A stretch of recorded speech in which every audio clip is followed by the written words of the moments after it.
Quiero comenzar leyendo Esdras capítulo 8, versículo 21. Luego, estando cerca del río Jabá, proclamé un ayuno para que nos humilláramos ante nuestro Dios y le pidiéramos que nos acompañara durante el camino, y a nosotros, a nuestros hijos, a nuestras posesiones. En realidad sentí vergüenza de pedirle al rey que nos enviara un ejército de caballería para que nos protegiera de los enemigos, ya que le había dicho al rey que la mano de Dios protege a todos los que confían en él, pero que Dios descarga su poder y su ira contra quienes les abandonan. Y ayunamos pues y pedimos, ¿qué pedimos?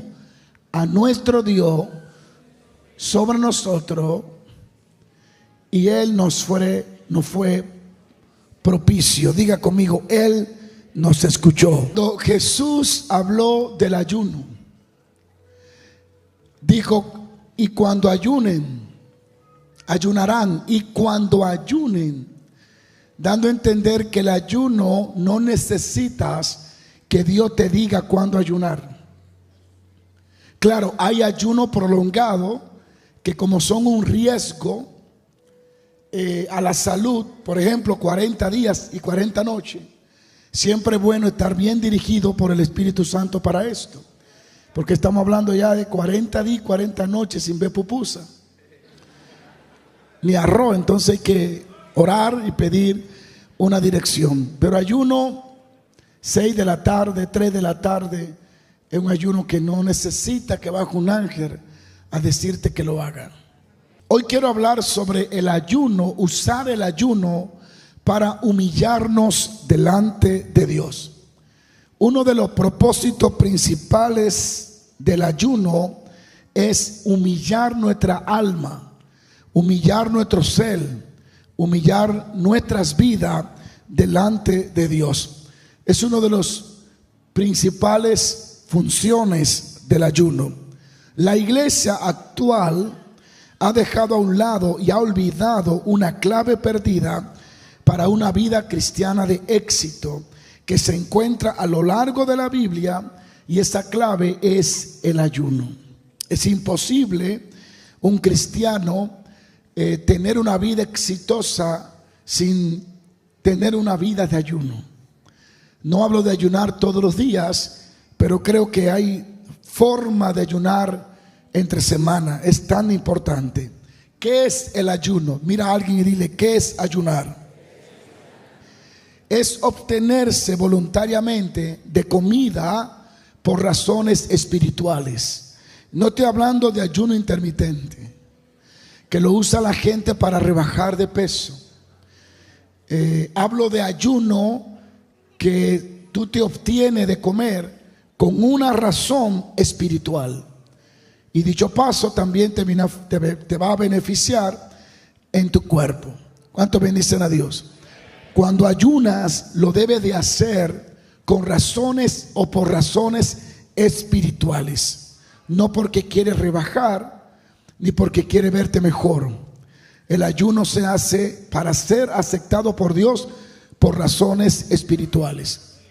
En las Escrituras todo lo hicieron por razones espirituales.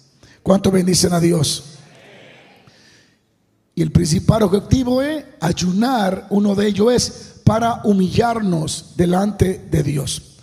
Principalmente el propósito de ayunar es humillarse. Es un medio bíblico ordenado por Dios para que podamos humillarnos delante de Él.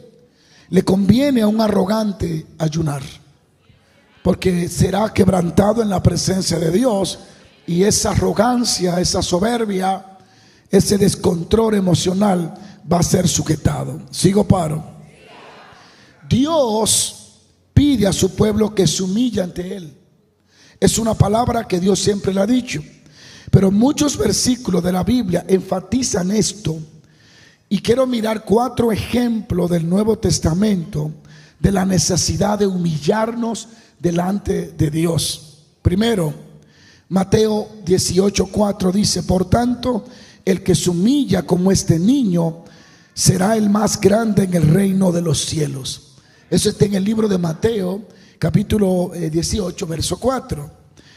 El otro es Mateo 23, 12, que dice: porque el que a sí mismo se enaltece será humillado, y el que se humilla será enaltecido.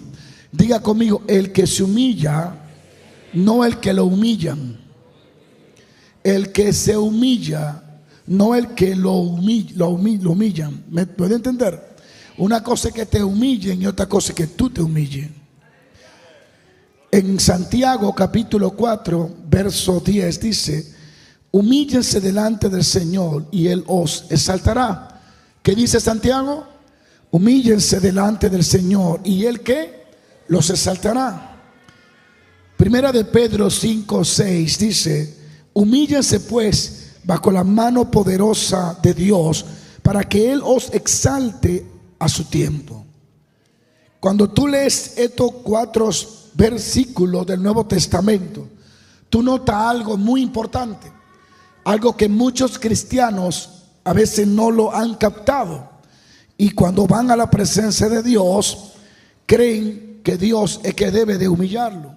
Y mira lo que dice: humíllense delante del Señor, humíllense bajo la mano poderosa del Señor. El que se enaltece será humillado, y el que se humilla será, ¿qué? Enaltecido. Algo importante de todos estos versos es que la responsabilidad de humillarnos se sitúa sobre nosotros, no en Dios. Entonces la gente no podemos transferirle esa responsabilidad a Dios de que nos humille.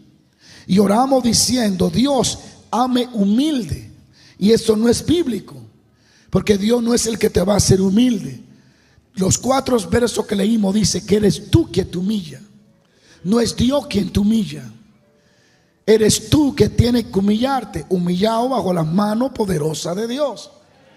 Entonces los cristianos van al culto, adoran o van a orar y le dicen: Señor, humíllame, hame humilde. Y Dios no es el responsable de hacerte humilde. El responsable de hacerte humilde eres tú. Y el método, uno de los métodos para humillarte es el ayuno. Gracias por su entusiasmo. No es bíblico pedirle a Dios que te humille. La Biblia siempre muestra que esa es tu responsabilidad. En la Biblia Dios nos ha revelado una manera específica y práctica para humillarnos. Cuando tú vas delante de Dios y le dices: Señor, hame humilde, Dios te mira y te dice: ¿por qué no ayuna? Porque uno de los métodos que Dios ha dejado para que nos humillemos a nosotros mismos es el ayuno. Sigo paro. Yo quiero que leas conmigo, póngalo acá, Salmo capítulo 35, verso 13. Escucha lo que dice David: afligí con ayuno mi alma y mi oración se volvió a mi seno. O sea que oraba continuamente. La versión más pegada al hebreo, oye cómo lo dice. Dice: y humillé mi alma con ayuno delante de Dios. Aflicción, afligirse a sí mismo es humillarse. Pero el método que usa David para humillarse no es la presencia de Dios, es el ayuno. La presencia se manifiesta como respuesta al ayuno que yo usé para humillarme. Gracias por su entusiasmo. David utiliza el ayuno. Con ayuno afligí o humillé mi alma delante de Dios. Sigo paro. El ayuno que David hacía muchas veces era buscando el perdón de Dios, la restauración, la sanación, pero también lo usaba para la humillación, y se humillaba cuando entraba en ayuno. Por eso hay tanta gente arrogante en el día de hoy, porque practican tan poco el ayuno que la carne vive controlando su vida continuamente. Hay muchos ejemplos, y el que nosotros acabamos de leer es el de Esdras. Cuando tú lees el libro de Esdras se prepara para guiar a un grupo de exiliados judíos desde Babilonia hasta Jerusalén. En esa trayectoria del camino había mucho peligro, había muchos asaltantes, bandas armadas que podían robarle, violar las mujeres, llevarse los niños. Y Esdras podía haber pedido la protección del rey. Sin embargo, él decide creer en Dios. Y dice que tenía un largo viaje que tenía que hacer, atravesando territorios plagados de bandidos y personas enemigas. Y él llevaba a su esposa, a sus hijos, los vasos sagrados del templo, llevaba tesoro, así que necesitaba desesperadamente tener un viaje seguro. Es como uno dice, bueno, voy para Miami, pero quiero, Señor, que tú me lleves seguro, que no se caiga el avión, que no pase nada, que nadie me robe, que yo llegue seguro. Pero Esdras, para asegurar que Dios iba ahí con él, proclamó un ayuno. Esdras tenía dos alternativas. Podía apelar al rey de Persia para que le diera un grupo de soldados, o simplemente confiar en Dios. Y eso fue lo que él hizo. Y es por eso que en el verso 21, se lo leo en esta traducción, dice: luego, estando cerca del río Ahava, proclamé un ayuno para humillarnos a nuestro Dios y pedirle en humillación que nos protegiera, que guardara nuestras vidas, que guardara nuestros bienes, que guardara nuestras familias. Y el Señor nos escuchó.